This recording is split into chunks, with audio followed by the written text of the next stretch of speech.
Yes, we are doing our continuation. Um, Apostle Bosa Mike, don't forget that's the name. Community Prayer Revival Church. Um, Prayer is a God-given weapon. Is a God-given weapon to every believer. That's what we are sharing. But remember, that does not matter what weapon and the fashion of the weapon that you are given. If you don't have the knowledge, if you lack knowledge to use it, you will always become a victim. You will always become a prey to your enemy. Now listen, like I've told you, prayer does not influence God because God does not change. As you enter into your moments of prayer, you must have the following in your mind. One, you must know that there is absolutely nothing that you're going to ask God that He has never given to you. Now the question comes, if God has given everything to me, why is it that I don't have them yet? The answer is there is a battle and there is an enemy standing in between. There is this evil force. Evil forces are standing in between to block and to resist us accessing what God has already completed for us in Jesus Christ, as it is written in John chapter 19, verse 30. That's why we were given the weapons of our warfare. And these weapons are spiritual. You understand? That's what Paul makes us to understand according to 2 Corinthians chapter 10 from verse 3. These weapons are not tangible. They are not visible, yet they are mighty at the pulling down of the strongholds. They are mighty at fighting against the invisible enemy in the invisible world. That is the spiritual realm. The battle is real. That's why we were given the weapons to engage the enemy. Now, we are coming back again. How do you pray? How do you operate that God-given weapon called prayer? How do you operate that weapon? Where do you direct that weapon? Those two questions are paramount for every believer to answer right. Why do I have to ask these questions? It's because most of the believers, according to the research, they approach God through prayer as if they are revenue collectors. They approach God through prayer as if God owes them anything. Paul makes us to understand that God owes us nothing completely, according to Romans 11, verse 35. But sometimes we make a mistake. As we approach God, it's as if we are demanding something that He has not given to us, yet He's supposed to give it to us. Little do we know, or we forget, that He has already completed whatever is needed for us to live a godly life. That's what Peter told us in 2 Peter chapter 1 and verse 3. He has absolutely given us everything. And Paul also makes us to understand that the promises of God are yes and amen in Jesus Christ. Whatever God had promised in the Old Testament, before the crucifixion, the death, and the resurrection, and the ascension of Jesus Christ.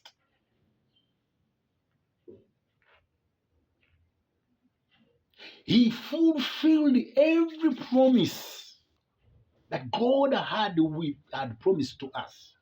When Jesus came, died, buried, resurrected, and ascended into heaven, every promise was fulfilled. Now, this is the danger that most of the believers have to avoid. Call it a mistake, rather. Most of the believers, they do approach God with a perception and a concept of the Old Testament as if Jesus has never died on the cross, as if Jesus did not utter a sentence that it is finished, as if Jesus has completed nothing. They continue to demand through prayer. They continue to ask God to do what God has already done through Jesus Christ. Now it comes back to what James said, that you pray amiss. You pray amiss. You pray and don't receive because you have not prayed the way you ought to pray. Prayer itself is a weapon. Prayer itself, it is powerful. But the question is, how do you pray? What is your motive? What is your perspective? It is running away from me. Excuse me. What is your perception? How do you perceive prayer? Do you perceive prayer as a means to demand from God? Do you perceive prayer as a means to claim from God? No way. Perceive prayer instead as your God-given responsibility, because you have to stand in the space and create what God has already created using your own mouth. You have to stand in the space and engage the spiritual realm. That's what we call prayer. You have to stand in your space and command, give instructions to the angelic. That's what we call prayer. Actually, prayer shoots you in the position of divinity. When you begin to pray, the nature, the physical lifts, and the spiritual covers. It takes over. You cease to be in the flesh.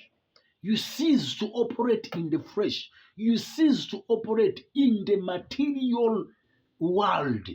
You begin to operate in the spiritual world where things are born, where things are already created. Say amen. You understand? That's what it means to pray. You shift from the flesh into the spirit. You begin to command in the spirit. Whatever is happening in the material realm, it has already happened in the spiritual realm. So in the material realm where you are, you stand and occupy your space as a child of God, as a believer, and as a co-worker of God, and begin to command things to happen.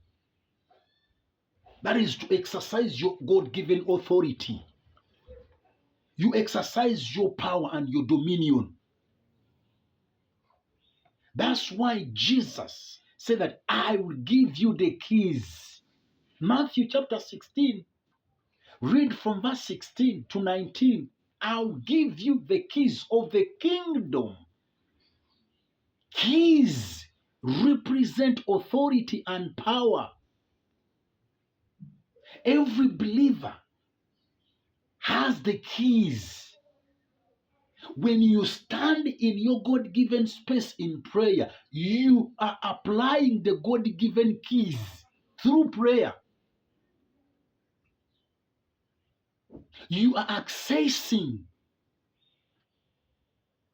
you are loosing, you are creating out of what God has already created. You are commanding because you're already in control. No matter what is happening externally, but as long as you are able to pray according to the will of God, everything around your world has to obey. Your world has to submit because you are operating in your God-given authority. You are calling upon things that God has already created for you, which have been hanging in the spiritual realm. God is not going to create anything that He never created. He created for 6 days. On the 7th day, He rested. And when we read Genesis chapter 1, verse 31 says that, behold, everything is good. The project of creation was already completed. There is nothing that God is going to create that He has not yet created, or He did not create, rather. So you standing in prayer means that you are a co-creator. Now this means you have to tame your tongue, because your tongue creates. It can create life, it can create death, it can create victory, it can create failure. It depends on how you use your tongue in times of prayer. When you read Proverbs chapter 21, I guess verse 18, it speaks about the power of the tongue. Do you see now? Because when you enter into prayer, into your prayer closet, you don't enter there with the machine gun, but the machine gun and the massive destruction weapon that you have is the tongue. And once you are able to use that tongue through prayer, then you are engaging the enemy so tough, and you are suppressing him and clearing him out of your way. All the barriers and the hindrances, you are dealing with them. There is no door that you have to knock which was not opened. There is nothing you're going to ask that God has not given you. You don't need to seek God. Yes, you will tell me Matthew 7 and verse 7, Jesus said, ask, it shall be given. Seek, you shall find. Knock the door, it will be opened. Excuse me, Jesus was addressing the believers in the Old Testament before his death and resurrection. They had to ask because God had not yet fulfilled his promises.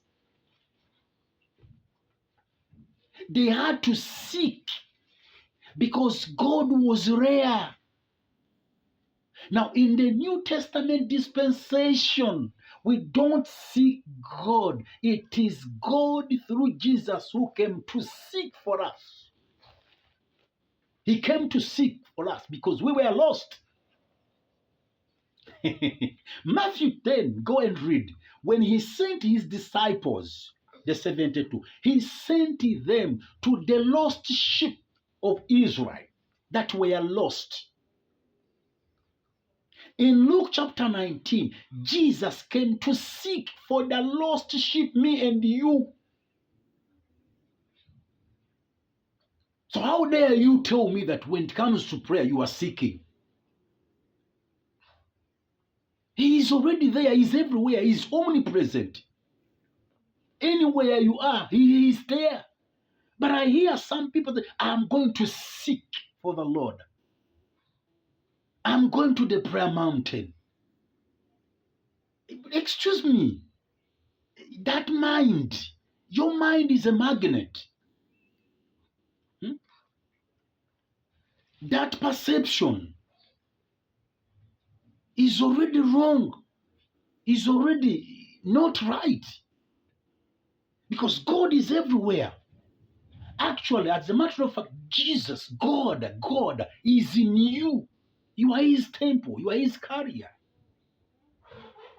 So how are you going to seek him when he is in you? Unless you doubt his presence in you. Now, entering into your prayer moments, it means that you enter with that mind, with a positive perception that God works on your inside. He works within you, according to Ephesians chapter 3 and verse 20. He is well able to do exceedingly above and beyond what you think or ask, according to the power that works inside of you.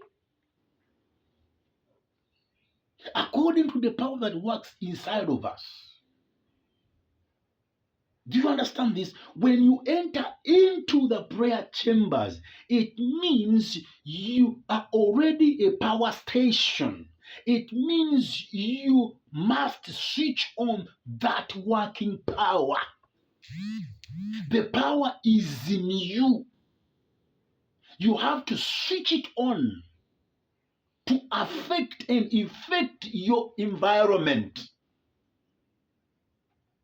You have to switch on the power that works within you. You understand? If you are not willing to switch on, then you are going to miss everything. So prayer means to stand in your God-given responsibility. God has already invested the power in you through Jesus Christ. That is Matthew 28. Go and read it very carefully. From verse 18, he has already invested the power in us. We are a power station. We need always to be in position to switch on that power. Victory is inside of you. Riches are inside of you. Everything you need, it is inside of you. You need to switch on through prayer. I challenge you from today. Maybe you knew this and you didn't share it with anyone. Prayer does not mean to beg from God. Prayer does not mean to cry just to cry, yell. No. Prayer, it means to stand in your God-given space of responsibility. To do what you're supposed to do. Please stay on. Like I told you that the sermon will be in sorts. I promise I'm coming back. Shalom. Shalom.